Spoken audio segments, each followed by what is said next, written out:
Hello বন্ধুরা, আসসালামু আলাইকুম। তো নতুন আরেকটি ভিডিও নিয়ে আপনাদের মাঝে চলে এলাম। দেখুন, আয়াস কিন্তু তার নানার সাথে এখন গ্রামের বাড়িতে। আখি তার ভেরিফাইড পেজে একটা পোস্ট আমাদের জন্য শেয়ার করেছে, যেটি এখন আমি আপনাদের মাঝে পড়ে শোনাবো।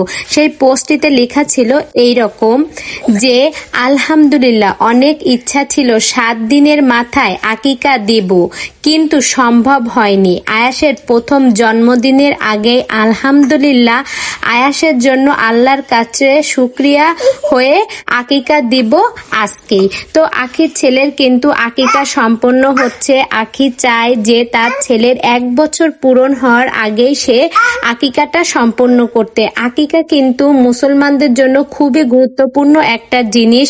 এতে কিন্তু বাচ্চার বিপদ আপদ সবই, এই জন্য আকিকাটা দ্রুত দেওয়া উচিত। সবচেয়ে ভালো হয় 7 দিনের মাথায় দিতে, তা না হলে 14 দিন, আর তা না হলে বছরের ভিতরে দিলেও ভালো হয়। তবে আকিকাটা দিতে হয়, এটাই ভালো। তো আখির ইচ্ছা ছিল 7 দিনের মাথায় দিতে, কিন্তু সেটা সম্ভব হয়নি যেহেতু, তাই আখি কিন্তু আজকেই তার ছেলের আকিকা দিচ্ছে।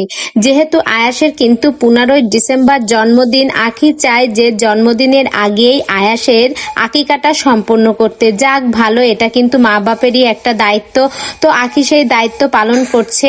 তো বন্ধুরা, এই ভিডিওটি সম্পর্কে আপনার মূল্যবান মতামত কমেন্টে জানাবেন। ভিডিওটি ভালো লেগে থাকলে একটা লাইক করে আমার পাশেই থাকবেন।